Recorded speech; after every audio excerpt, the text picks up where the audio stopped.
ત્યારે તળાજામાં 1.5 ઇંચ જેટલો વરસાદ નોંધાયો છે। સિહોરમાં 1 ઇંચ વરસાદ ખાબક્યો તો પાલીતાણા ગારિયાધારમાં પણ વરસાદની બેટિંગ જોવા મળી છે।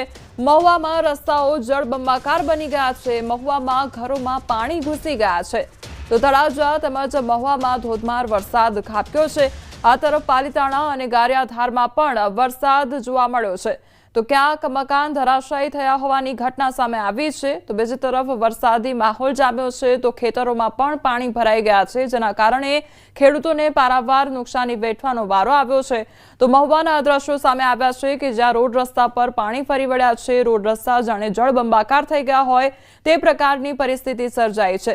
બીજી તરફ લોકોના ઘરોના પણ એ દ્રશ્યો સામે આવ્યા છે કે જ્યાં ધોધમાર વરસાદ વરસવાને કારણે લોકોના ઘરમાં પણ પાણી ઘૂસ્યા છે તો શેત્રુંજી ડેમના આકાશી દ્રશ્યો સામે આવ્યા છે કે જ્યાં સતત પાણીની આવકમાં વધારો થઈ રહ્યો છે।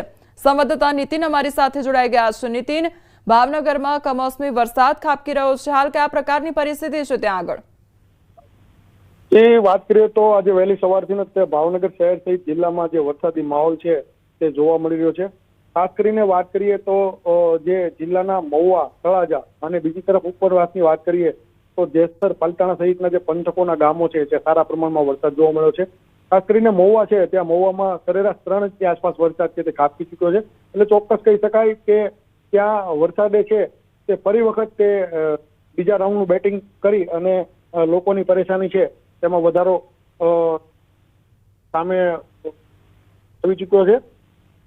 ઓવરઓલ જે મહુવાના વિસ્તારો છે તેમાં જે ત્યાંના સ્થાનિક શાળાઓ અને જે આરોગ્ય કેન્દ્ર છે ત્યાં પણ પાણી ભરાયેલા જોવા મળ્યા છે।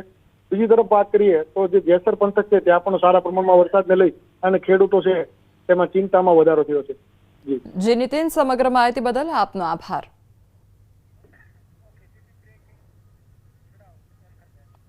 સૌરાષ્ટ્રના ખેડૂતો હવે થઈ જજો સાવધાન। આગામી 3 દિવસ સૌરાષ્ટ્રમાં વધશે વરસાદનું જોર તો માવઠું હજુ પણ ગુજરાતનો પીછો નહીં છોડે। હવામાન વિભાગે કરી છે ભારે વરસાદની આગાહી તો વરસાદ હજુ પણ બોલાવશે ધડબડાટી તે પ્રકારની પરિસ્થિતિ જોવા મળી રહી છે।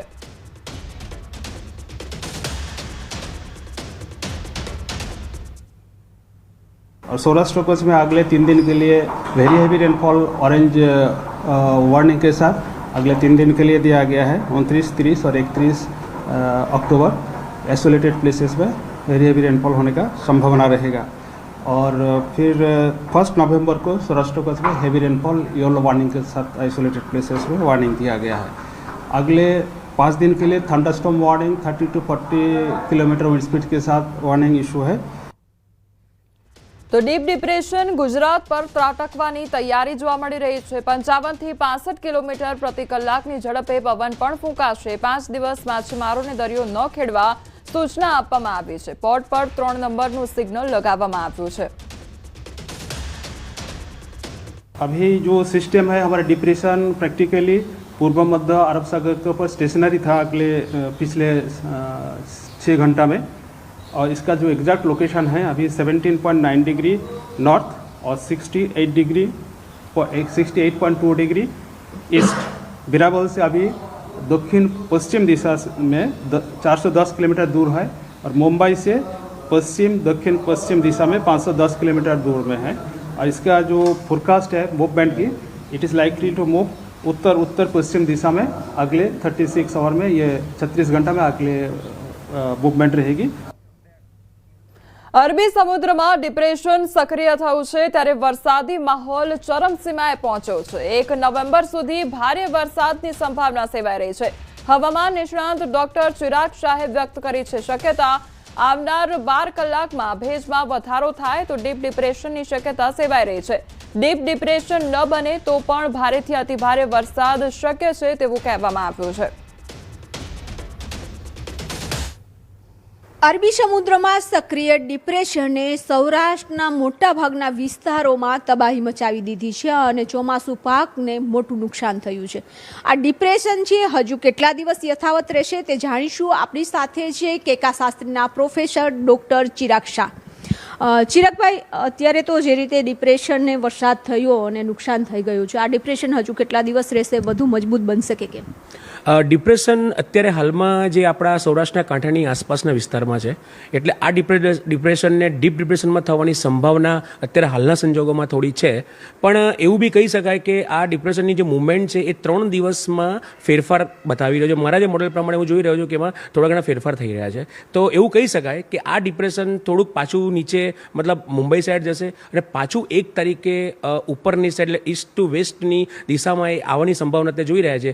એના અનુસંધાનમાં એવું કહી શકાય કે ડિપ્રેશનમાંથી ડીપ ડિપ્રેશનમાં 31 અને 2 તારીખની રાત્રે કદાચ ડિપ્રેશનની અંદર ડીપ ડિપ્રેશનમાં જવાની સંભાવના અત્યારે હાલના સંજોગમાં લાગી રહી છે.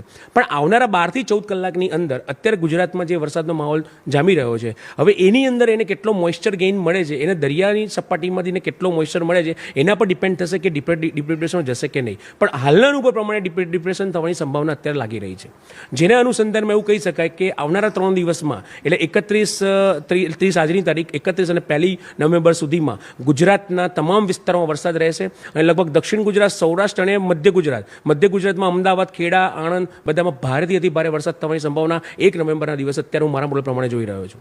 હવે આ સિસ્ટમની અંદરનો જે આખતનો જેનો પાથ રૂટ છે એ પ્રોપર જે સાયક્લોનિક પેટર્ન પ્રમાણે જોઈ રહ્યા છીએ આપણે. એટલે સાયક્લોનિક પેટર્નમાં સમટાઈમ એવું થતું હોય છે કે એની હવાના વેગના કારણે એ થોડી ઘણી દિશાને એનો વાવડ બદલતો હોય છે.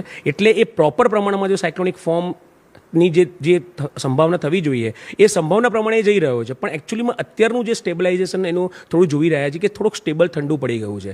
પણ હવે હું કહું છું ને કે આવનારા 12 કલાકની અંદર જો એને પાછો ભેજ પ્રોપર મળે, એને મોઇસ્ચર કન્ટેન્ટ વધારે મળશે તો ડેફિનેટલી એ ડિપ્રેશન અને ડીપ ડિપ્રેશન થવાની સંભાવના છે.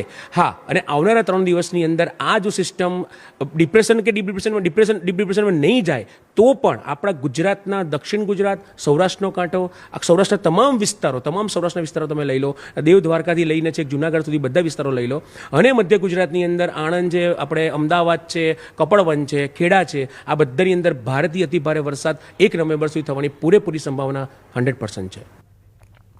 તો વધતા માવઠાઓને લઈને હવામાન નિષ્ણાંત ડોક્ટર ચિરાગ શાહે જણાવ્યું કે ક્લાઇમેટ ચેન્જની અસરથી મોસમી પેટર્નમાં મોટો ફેરફાર આવ્યો છે. અરબી સમુદ્ર વધુ સક્રિય બન્યો છે. છેલ્લા 5 વર્ષમાં અરબ સાગરમાં ચક્રવાતોની સંખ્યા પણ વધી છે. આ સિસ્ટમ બનવાનું કારણ શું?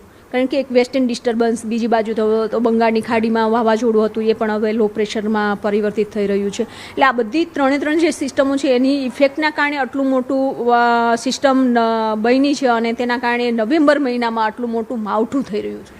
આટલા વર્ષોથી આપણે માવઠા જોતા હતા કે માવઠા જે બી આવતા હતા એ લગભગ 1 કે 2 દિવસના હતા. અને વર્ષોથી જ્યારથી 2008ની અંદરમાં આપણા ભારતની અંદર જ્યારે ક્લાઇમેટની જે ભાષા લોકોને સમજ પડી કે અલ નીનો અને લા નીના છે, તો આ અલ નીનોના રૂપમાં 2007થી આપણા ભારત અને ગુજરાતની અંદર લગભગ વિભુબેન નવેમ્બર ડિસેમ્બરમાં 2 દિવસ માવઠું આવે અને ફેબ્રુઆરી એન્ડમાં 2 દિવસ માવઠું આવે. એ માવઠાની અંદર હવે આખી વરસાદની હેલી આવવા માંડી, સિસ્ટમ સક્રિય થવા મળી, વાવાઝોડા થવા મળ્યા. આની પાછળ ક્લાઇમેટની પેટર્ન જવાબદાર છે, ક્લાઇમેટ ચેન્જ જવાબદાર છે, ગ્લોબલ વોર્મિંગ જવાબદાર છે. આપણે ઘણી વખત ચર્ચા કરી ચૂક્યા છે. અને હવે 2017થી જે 2024માં જે દર વર્ષે કે 2 વર્ષના અંતરમાં આપણા ગુજરાતના કાંઠે જે વાવાઝોડા એ બધા આરબ સમુદ્રમાંથી આવ્યા છે. એટલે હું એવું કહેવું છું કે જે છેલ્લા 74 વર્ષનો જે આપણો ભારતનો ઇતિહાસ કાઢીએ એની અંદરમાં જે 2000ની પહેલાંના જેટલા બી વાવાઝોડા હતા એ લગભગ 10 કે 15 વર્ષે ફોર્મ થતા, એ બધા બંગાળના ખાડીમાં ફોર્મ થતા હતા. અને પહેલી વખત એવું છે કે 2017થી બધા જ વાવાઝોડા આરબ સમુદ્રમાં ફોર્મ થાય. એની પાછળ એક જ કારણ છે કે દરિયાની સપાટી વધી રહી છે, દરિયાનું પાણી વધી રહ્યું છે, ગ્લેશિયર ઓગળી રહ્યો છે, જેના કારણે આરબ સમુદ્ર બહુ એક્ટિવ થઈ ગયો છે. અને આ આરબ સમુદ્ર એક્ટિવ થવાના કારણે આવી નાની મોટી સિસ્ટમો સક્રિય કરીને દર મહિને આપણે જોઈ રહ્યા છીએ કોઈ નાની મોટી સિસ્ટમ આવીને ગુજરાતની અંદર વરસાદ કરે છે અને બચારા ખેડૂતોને હેરાન કરી નાખે છે. હવામાન નિષ્ણાંતોનું તારણ છે કે આ સિસ્ટમને કારણે 1 નવેમ્બર સુધી ભારે વરસાદ છે ગુજરાતના અનેક જિલ્લાઓમાં થશે. કેમેરામેન